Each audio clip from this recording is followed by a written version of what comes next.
نحمده ونصلي على رسوله الكريم أما بعد فأعوذ بالله من الشيطان الرجيم ومكر الله والله خير الله يا عيسى إني متوفيك ورافعك إلي ومطهرك من الذين كفروا وجاعل الذين اتبعوك فوق الذين كفروا إلى يوم القيامة سبحان ربك رب العزة عما يصفون آمين۔ معزز سامعین گرامی، آج ہمارا ختم نبوت یوتھ کورس کا چھٹا سبق ہے، جس کا عنوان ہے مسئلہ رفع و نزول سیدنا عیسیٰ علیہ السلام قرآنی دلائل۔ آپ سیدنا عیسیٰ علیہ السلام کے بارے میں رکھنے والے 4 قسم کے گروہوں کا تعارف پڑھ چکے ہیں کہ ان کے بارے میں 4 قسم گروہ ہیں اور ان کے عقائد کیا کیا ہیں۔ اس سبق میں انشاءاللہ ہم سیدنا عیسیٰ علیہ السلام کے رفع اور نزول پر جو قرآن مجید کی آیات ہیں ان کا جائزہ لیں گے۔ اللہ تعالیٰ سے دعا ہے کہ اللہ تعالیٰ ہمیں صحیح طریقے سے اس مسئلے کو سمجھنے کی توفیق عطا فرمائے۔ سبق شروع کرنے سے پہلے ساتھ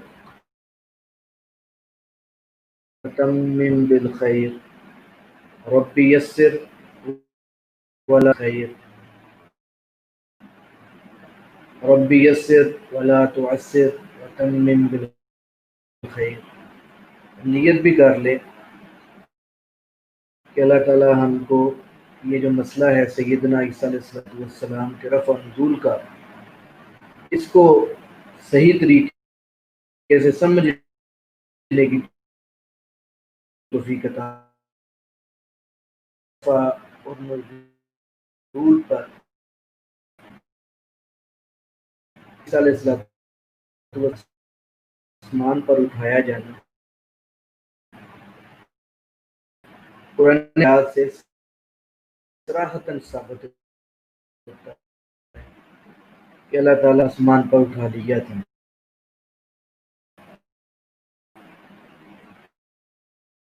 سیدنا عیسیٰ علیہ السلام کے اندر ہم انشاءاللہ اس کا ذکر کریں گے، اور سیدنا عیسیٰ علیہ السلام کا نزول احادیث مبارکہ سے صراحتاً ثابت ہوتا ہے۔ سیدنا عیسیٰ علیہ السلام درد کرتی ہیں۔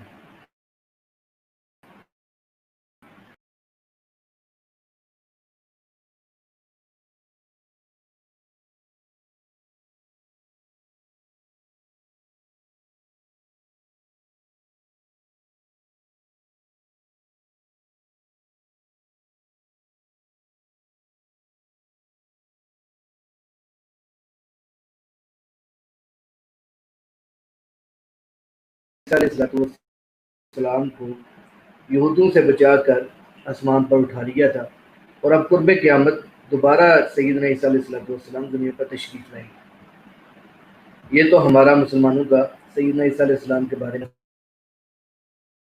نظریہ ہے۔ قرآن مجید کی 3 آیات ہیں، میں نے ذکر کیا آپ کے سامنے، کہ اس سے سیدنا عیسیٰ علیہ السلام کا رفع جو ہے وہ ثابت ہوتا ہے۔ پہلی آیت ہے وَمَكَرُوا وَمَكَرَ اللَّهُ وَاللَّهُ خَيْرُ الْمَاكِرِينَ۔ یہ سورۃ آل عمران کی آیت نمبر 54 ہے۔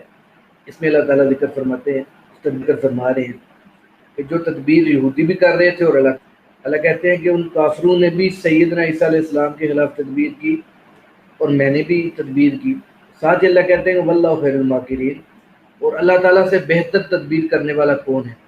اس آیت سے ہمیں یہ پتہ چلتا ہے کہ یہودیوں نے بھی تدبیر کی تھی اور اللہ تعالیٰ نے بھی تدبیر کی تھی۔ تو یہودیوں کی تدبیر سیدنا عیسیٰ علیہ السلام کو گرفتار کرنے کے بعد صلیب پر چڑھانے کی تھی، جبکہ اللہ تعالیٰ کی تدبیر جو ہے وہ سیدنا عیسیٰ علیہ السلام کو بچا کر اپنی طرف یعنی آسمان پر اٹھا لینے کی تھی۔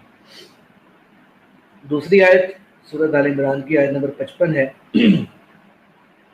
اس کے اندر اللہ تعالیٰ نے ذکر فرمایا کہ اذ قال اللہ یا عیسیٰ انی متوفیک و رافعک الی